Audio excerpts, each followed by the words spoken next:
Ça fait très longtemps qu'on n'a pas eu de Minute Finance. Prenez un siège et embarquez avec moi pour 5 minutes de Minute Finance. Vous savez ce qui est important pour une entreprise? Il y a ce qu'on appelle la valeur financière et la valeur perçue. La valeur perçue d'une entreprise, c'est cette valeur-là que on ne peut pas mesurer forcément physiquement, mais qui donne un certain aura à l'entreprise et à son positionnement sur le marché financier. Prenons un cas pratique pour que vous puissiez tous comprendre ce qui veut dire la valeur perçue. L'entreprise Apple aujourd'hui a ce qu'on appelle une valeur perçue autour de la valorisation de ses actions qui sont disponibles sur le marché. À ce jour où je réalise la vidéo, une action de Apple vaut 239 $ US, donc 239 $ américains.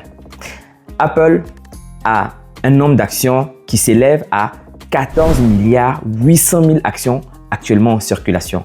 Pour trouver la valeur perçue de Apple, vous faites le nombre d'actions de Apple multiplié par la valeur d'une action, donc 14 800 millions multiplié par 239 $ US.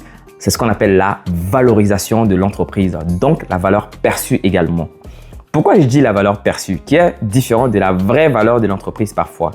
Aujourd'hui, l'action de Apple vaut 239 $. Si demain il y a un scandale autour de l'entreprise Apple, qu'est-ce qui va se passer? Le cours de sa valeur d'action va chuter, passant peut-être de 239 $ à 100 $. Et donc, la valeur va être 100 $ multiplié par 14 milliards. Vous voyez que c'est totalement différent. Donc, bâtissez la valeur perçue de votre entreprise. C'est très important. Cela se fait au travers de publicité, de la réputation, du marketing, de la communication, des projets dans lesquels vous vous engagez. Ça va être par exemple des projets à titre sociaux. Ça permet de vous donner une réelle place vis-à-vis des investisseurs, vis-à-vis des banques, vis-à-vis des gouvernements. Et ça, c'est vraiment important. Il y a des entreprises qui ont eu tellement de scandales qu'elles ont été dans l'obligation de changer de nom. C'est par exemple l'exemple de Areva. Areva, comme vous connaissez, qui est une entreprise française qui est dans le nucléaire, donc qui achète beaucoup d'uranium, qui exploite même les mines d'uranium au Niger par exemple. Il y a eu tellement de scandales qu'à un moment donné, Areva était obligé de changer de nom. L'entreprise Orano, c'est Areva en fait. N'allez pas loin.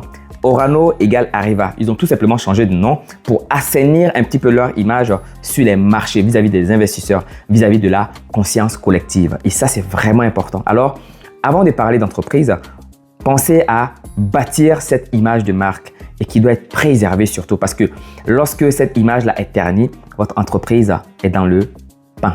Voilà, en tout cas, elle est en galère, elle va être difficilement être reconnue par les futurs investisseurs et donc les institutions financières ne vont pas forcément injecter de l'argent dans vos business.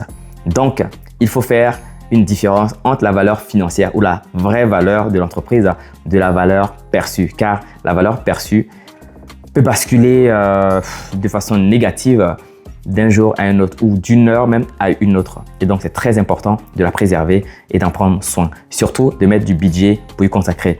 Cette valeur perçue pour les entreprises fonctionne également pour les humains. Pour les humains, on va appeler ça le personal branding.